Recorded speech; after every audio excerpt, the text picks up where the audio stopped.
Hi, good day to everyone. My name is Jim, founder of JT Asia Tradings.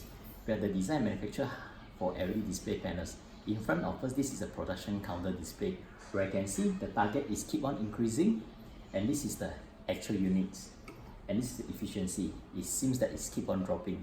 So this is the keypad where this terminal is connected to the photo sensors. So let's trigger the, so you can see that the efficiency is slowly increasing. So that's it. So let's stop the production counter display. Let's go into the menu. Press and hold the white color button.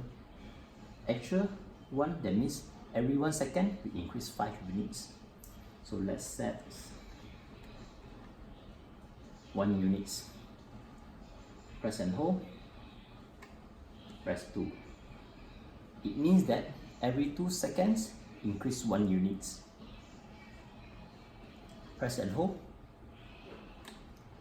So to reset the target, press and hold the black color button. So you reset, press and hold to reset the actual. So now start the production counter. So where you can see when you start, it's only 2 dots. So now actually every 2 seconds we increase 1 unit. So here connected to the photo sensors, so you can sense the products. So when greater than, that means you are ahead schedule. Thank you for watching.